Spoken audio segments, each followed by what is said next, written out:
उत्तर Korea एक ऐसा देश है जो अपनी स्थापना के समय से ही दुनिया के लिए आइसोलेशन में है। लेकिन क्या भारत में 3 मई से लॉकडाउन हटा दिया जाना चाहिए या अभी भारत के करोड़ों लोगों को कई और दिन लॉकडाउन में रहना होगा? आज प्रधानमंत्री मोदी ने इन सवालों पर राज्य सरकारों की राय जानने के लिए वीडियो कॉन्फ्रेंसिंग के जरिए मुख्यमंत्रियों से बातचीत की। कोरोना संकट और लॉकडाउन के बीच प्रधानमंत्री मोदी की मुख्यमंत्रियों के साथ ये चौथी बातचीत थी, जिसमें आज गृह मंत्री अमित शाह भी मौजूद थे। बैठक में प्रमुख तौर से 3 मुद्दों पर चर्चा हुई। पहला मुद्दा, अलग अलग राज्यों में कोरोना संक्रमण की क्या स्थिति है। दूसरा, केंद्रीय गृह मंत्रालय की तरफ से 20 अप्रैल को दी गई रियायतों का कोरोना संक्रमण पर क्या असर हुआ है। और तीसरा, 3 मई के बाद लॉकडाउन को लेकर राज्य सरकारों की क्या राय है।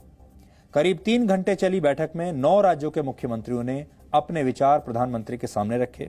इनमें से 3 राज्य मेघालय, उड़ीसा और गोवा लॉकडाउन को 3 मई के बाद भी बढ़ाना चाहते हैं।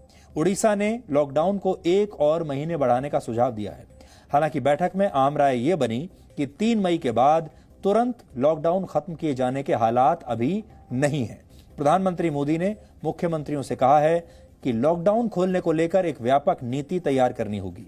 कोरोना महामारी लंबे समय तक रहेगी और इसके मामलों में जून और जुलाई में तेजी फिर से आ सकती है, जिसे ध्यान में रखकर तैयारी की जानी चाहिए। ये पॉइंट बहुत महत्वपूर्ण है। उन्होंने ये भी कहा कि राज्य ये तय करें कि 3 मई के बाद रेड, ग्रीन और ऑरेंज जोन में लॉकडाउन का स्वरूप कैसा होगा।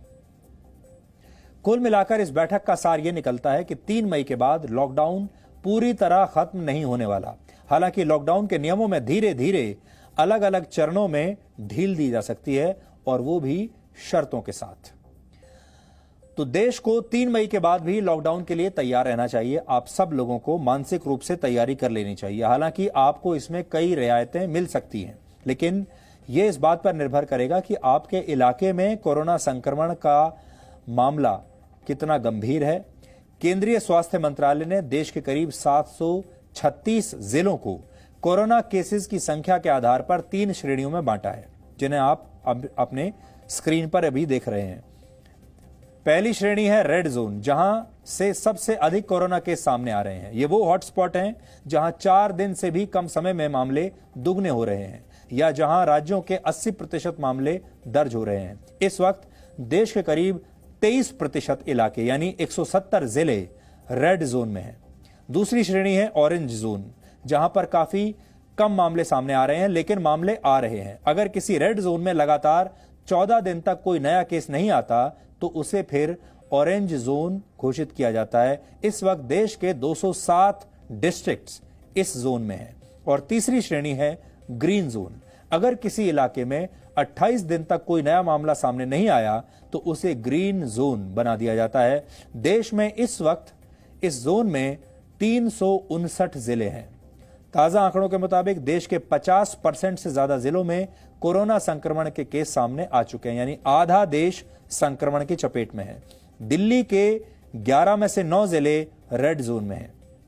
महाराष्ट्र में 11, गुजरात में 5, राजस्थान में 11, पंजाब में 4, मध्य प्रदेश में 5 और उत्तर प्रदेश में 9 जिले रेड जोन में हैं। राज्यों की राजधानी की बात करें तो चेन्नई, जयपुर, भोपाल, मुंबई और चंडीगढ़ भी हॉटस्पॉट्स हैं।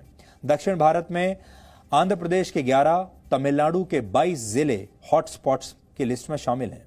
तो अगर आप रेड जोन में रहते हैं तो 3 मई के बाद आपको कुछ और वक्त सख्त लॉकडाउन में ही रहना पड़ सकता है, क्योंकि 3 मई के बाद अगर लॉकडाउन में रियायतें मिलेंगी भी तो वो सिर्फ ऑरेंज और ग्रीन जोन में रहने वाले लोगों को मिलेंगी। वैसे 20 अप्रैल को भी ऑरेंज और ग्रीन जोन में शर्तों के साथ कुछ आर्थिक गतिविधियों की छूट दी जा चुकी है।